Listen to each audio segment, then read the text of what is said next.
আসসালামু আলাইকুম viewers. Logo ডিজাইনের নতুন আরো একটি পর্বে আপনাদের সবাইকে স্বাগত।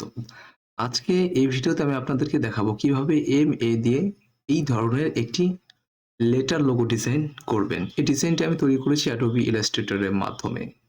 আজকের ভিডিওতে সেই প্রসেসটি আপনাদেরকে দেখাতে চলেছি। এটির জন্য আমি প্রথমে চলে যাচ্ছি ফাইলে, দেন এখান থেকে নিউ এ ক্লিক করে নতুন ফাইল নিচ্ছি।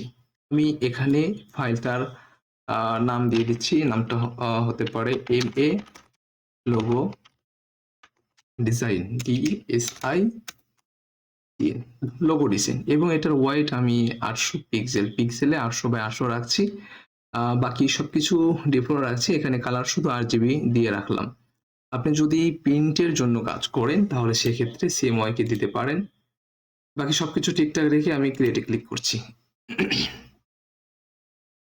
সাদা একটি আর্টবোর্ড আমাদের সামনে উপস্থিত হলো। এখন আমাকে যেটা করতে হবে, টেক্সট টুলস এর হেল্প নিতে হবে। টাইপ টুলস, এখানে ক্লিক করলাম, দেন এই জায়গাটাতে ক্লিক করলাম। তো এখানে আমি ক্যাপিটাল লেটারে এম এবং এ দুইটা লিখে নিলাম। তারপর এটাকে একটু বড় করে নিচ্ছি, সাইজ অনুসারে আমি বড় করে নিলাম। দেন এখান থেকে আমাকে টেক্সটের যে ফন্ট সেটা আমি দিয়ে দেবো। এখান থেকে দিয়ে দেবো হচ্ছে যে প্রথমত এরিয়াল। এরিয়াল দেওয়ার পর এখান থেকে আমি এটাতে যাব ব্ল্যাক, যেটা এটা মানে এরিয়াল ব্ল্যাক দিয়ে নিলাম। এরপর এটাকে আউটলাইন করব। ক্রিয়েট আউটলাইনে ক্লিক করে আউটলাইন করলাম এবং এটাকে আনগ্রুপ করে নিলাম। দুটো এবার আলাদা হয়ে গেল। সো আলাদা হয়ে যাওয়ার পরে আমি একটু জুম করে নিই আগে। এটাকে টেনে ধরে এই মাথা পর্যন্ত, একদম এই মাথা পর্যন্ত সমান বরাবরে রাখবো। একটু জুম করে দেখি ঠিক আছে কিনা। হ্যাঁ, ঠিক আছে। ওকে, এরপর দুটাকে সিলেক্ট করে ধরে শেপ বিল্ডার টুলে যাব। দেন এখান থেকে এটাকে একাকার করে দিব। এখানে এবার সিলেকশন টুলে আসলাম। আসার পর এইটাকে একটু হালকা এই সাইডে টেনে নিই, যাতে একটু হালকা গ্যাপ তৈরি হয়। ওকে, মোটামুটি এতটুকু রাখলে এনাফ। তারপর এটাকে ধরে আমি একদম আর্টবোর্ডের মিডিলে চলে যাচ্ছি। সরি, এটাকে গ্রুপ করে নিতে হবে। গ্রুপ করে নিলাম এবং এবার আমি একদম আর্টবোর্ডের মিডিলে চলে যাচ্ছি। ওকে, আর্টবোর্ডের মিডলে চলে গেলাম। এবার আমাদেরকে যে কাজটা করতে হবে সেটা হচ্ছে যে এই যে ওপরে যে ভাঁজ চাঁদের মতো বাঁকা, এটা দিতে হবে। সো এটা দেওয়ার জন্য আমরা এখান থেকে এলিপ্স টুলসে যাব। এলিপ্স টুল, দেন শিফট এবং অল্টার চেপে ধরে এভাবে টানতে থাকবো, তাহলে একটা রাউন্ড শেপ তৈরি হবে। সো রাউন্ড শেপটা তৈরি করার পরে এটাকে আবার কপি করব। কপি করার জন্য কন্ট্রোল চেপে ধরে সিতে ক্লিক করব, কন্ট্রোল চেপে ধরে আবার এফ এ ক্লিক করব, তাহলে এটা কপি হয়ে গেল। এবার এটাকে শিফট এবং অল্টার চেপে ধরে সমানভাবে একটু ছোট করে নিচ্ছি। ওকে, সমানভাবে ছোট করে নেওয়ার পর এটাকে আমরা টিপ ধরে এভাবে টেনে একটু হালকা বাইরে করে দিচ্ছি, বেশি না, একটু হালকা। এরপর এই দুটাকে সিলেক্ট করে ধরে আমরা পাথ ফাইন্ডার টুল থেকে আমরা এখানে ক্লিক করলে একদম এটা মাইনাস হয়ে যাবে। অথবা আমরা এভাবেও করতে পারি, দুটাকে সিলেক্ট করে ধরে শেপ বিল্ডার টুলে গিয়ে আমরা অল্টার ধরে এভাবে যদি টান দিই তাহলে এটা আবার মাইনাস হয়ে যাবে। ওকে, দুইভাবেই করতে পারি। এবার আমরা এটাকে একটু বড় করে দেব। ওকে, বড় করে দিলাম। এটা তো মোটামুটি গোল সাইজে আছে, রাউন্ডে। আমাদের কাজ হচ্ছে এভাবে বাঁকা করে দিতে হবে। বাঁকা করে দেওয়ার জন্য এই শেপটাকে ধরে রাইট বাটন ক্লিক করে ট্রান্সফর্মে যাব, দেন এখান থেকে শেয়ার অপশনে যাব। শেয়ার অপশনে দেওয়ার পরে এখানে শেয়ার অ্যাঙ্গেল আপনারা দেখবেন যে কতটুকু দেওয়া যায়। আমার এখানে 25 ডিগ্রি অ্যাঙ্গেল করলেই এনাফ হচ্ছে। তো আপনি দেখে নিন যে আপনার আসলে কত ডিগ্রি করলে এটা মানে পারফেক্ট থাকে আর কি।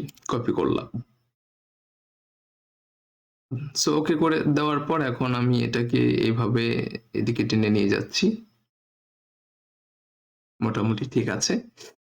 এবার এই পুরোটাকে ধরবো, সিলেক্ট করে শেপ বিল্ডার টুলে গিয়ে আমি এটাকে আলাদা করছি, এটাকে আলাদা করছি, এবং এই যে কর্নারে ছোট্ট একটা শেপের মাথা আছে, এটা কেটে দেবো। অল্টার চেপে ধরে ক্লিক করলাম। ওকে, কেটে গেল। এখন আমার যেটা কাজ হচ্ছে যে এটাকে একটু হালকা করে সাইডে নিতে হবে। এটাকে একটু হালকা করে সাইডে নিয়ে নিলাম। সাইডে নিয়ে নেওয়ার পর এবার এটাকে একটু কালার দেওয়ার চেষ্টা করি। আমরা মূলত এই কালারটাই দেব। সো এই সেম কালারটা যদি দিই তাহলে অবশ্যই আমাদের কালারটা নিতে হবে। আমি একটা কাজ করি, এটাকে পুরোটাকে কপি করে ওই পাশে নিয়ে যাই জাস্ট কালারের জন্য। ওকে? এটাকে আমি এখানে রেখে দিলাম কালারের জন্য। এম এর যে কালারটি, এই কালার সেম কালারটা নেওয়ার জন্য আমি এটাকে একটু আনগ্রুপ করে দিই। তার জন্য এম এর উপরে ক্লিক করে এখান থেকে এই যে আইডোবার টুল আছে, আইডোবার টুল নিলাম এবং এই কালারে ক্লিক করলাম, কালার চলে আসলো। সিলেকশন টুলে চলে গেলাম, দেন এখান থেকে এ এবং এই যে বাঁকা যে শেপটি এটাকে সিলেক্ট করে নিলাম। নেওয়ার পর এখান থেকে আইডোবার টুল দিয়ে কালারটি চুজ করে নিলাম। ওকে, কালার আমাদের হয়ে গেল। এখন আমাদের কাজ হচ্ছে যে লোগো ডিজাইনে যে নিচে যে ডিজাইনটি করেছি সেটা করতে হবে। তার জন্য আমরা টেক্সটে চলে যাব। টেক্সটে গিয়ে এখন আমি লিখব logo design, DESIGN, logo design. Okay, বড় করে নিচ্ছি। তো এগুলো আমার বড় হাতের হয়ে গিয়েছে, আমি এগুলো ছোট হাতের বড় হাতের মিলিয়ে নিচ্ছি। লোগো ডিজাইন, এটাকে এখন একটু ছোট করে দিচ্ছি যাতে এটার মাপ অনুযায়ী তৈরি হয়। এবার আমার যেটা কাজ করতে হবে যে আমি পুরোটাকে ধরে আউটলাইন করে নেব। ক্রিয়েট আউটলাইন করে নিলাম। আউটলাইন করার পর এটাকে আমি আনগ্রুপ করলাম। আনগ্রুপ করে একটু জুম করে নিই। এল এটাকে সিলেক্ট করে ধরে আমরা ডিরেক্ট সিলেকশন টুলে যাব। দেন এই যে দুইটা মাথা আছে, শিফট চেপে ধরে এই অ্যাঙ্কর পয়েন্ট এবং শিফট চেপে ধরে অ্যাঙ্কর পয়েন্টে ক্লিক করব। তারপর এটাকে এভাবে ধরে আমরা চাইলে আমাদের ইচ্ছা মতো যতটুকু বড় নিলে ডিজাইনটি সুন্দর হয় ততটুকু বড় টেনে নিতে পারবো। এরপর আমরা এখান থেকে রেক্টেঙ্গেল টুলে যাব। দেন এই পজিশন থেকে এই পজিশন পর্যন্ত একটু একটা শেপ টেনে নেব। ওকে, এতটুকুই এনাফ মনে হচ্ছে আমার কাছে। এখানে একটু জুম করে দেখি সমান আছে কিনা মাথাটা। মোটামুটি সমান আছে, একটু উপরে উঠবে মেবি। আচ্ছা, ওকে। তো এটা থাকার পর এখন আমাকে এই পাশে একটা শেপ নিতে হবে। সো তার জন্য আমি যেটা করতে পারি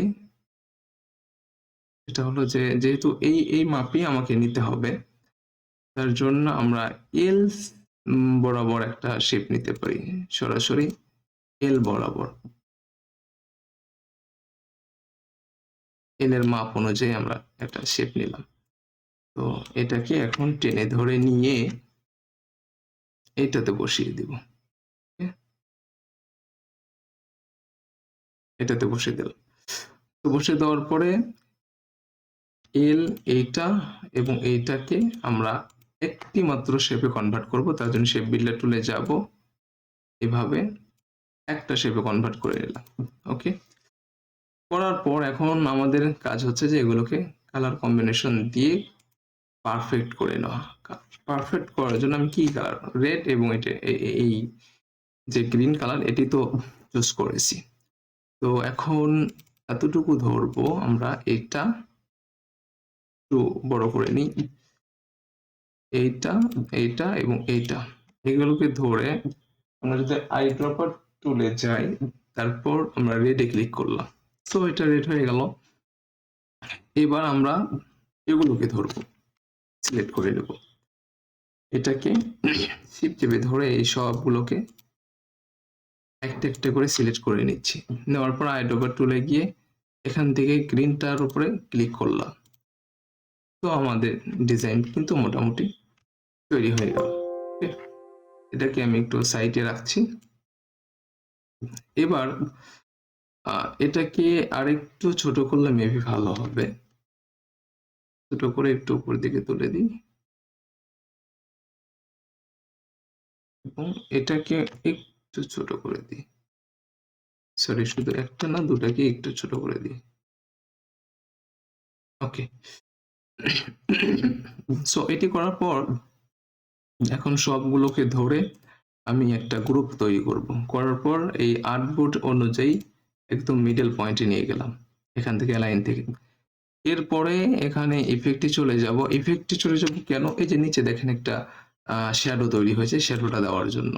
এটাকে সিলেক্ট করে ধরে আমি চলে যাব ইফেক্টে, দেন এখান থেকে স্টাইলাইজে চলে যাব, দেন ড্রপ শ্যাডো। এখানে মাল্টিপল রেখে আমি 80% করে দিয়েছি। সো এবং এটা আমরা দেখবেন যে আমি এখানে যা দিয়েছি সেটা দিয়ে ওকে করে দিবেন। ওকে করে দেওয়ার পর আমরা এখান থেকে এখানে কি আছে, রেক্টেঙ্গেল টুল। রেক্টেঙ্গেল টুলে যাওয়ার পর এভাবে একটা রেক্টেঙ্গেল শেপ নিয়ে নিব। শুরু থেকে নিয়ে পর্যন্ত একটা শেপ নিয়ে নিলাম। নিয়ে নেওয়ার পর এটাকে ব্যাকে সেন্ড করব। আমরা এটাকে এভাবে ধরে আমরা যদি অ্যারেঞ্জে যাই, দেন সেন্ড টু ব্যাক, তাহলে ব্যাকে চলে যাব। এবার কালারটা কি দিয়েছিলাম দেখেন তো, এই ধরনের একটা কালার দিয়েছি। তার জন্য এটাকে সিলেক্ট করে শেপটাকে ফিল কালারে যাব, দেন এই কালারটা মেবি, হ্যাঁ। তো এই তো দেখতে পাচ্ছেন যে আমার কিন্তু ঠিক সেম এখানে যেভাবে লোগোটি তৈরি করেছিলাম, ঠিক সেম একটা লোগো আপনাদেরকে এই জায়গাতে তৈরি করে দেখালাম। সো ভিউয়ার্স, আশা করি আপনারা বুঝতে পেরেছেন আমি এই লোগোটি কিভাবে তৈরি করেছি। আপনারা যারা আমার ভিডিওটি দেখছেন তারা অবশ্যই ট্রাই করবেন, চেষ্টা করবেন। বারবার চেষ্টা করার ফলে আপনি কিন্তু তারপর সুন্দর একটি লোগো তৈরি করতে পারবেন বা ডিজাইন তৈরি করতে পারবেন। সো গাইস, এই ছিল আজকের ভিডিও। দেখা হচ্ছে পরবর্তী অন্য কোনো ভিডিও নিয়ে। সে পর্যন্ত সবাই ভালো থাকুন, সুস্থ থাকুন। আল্লাহ হাফেজ।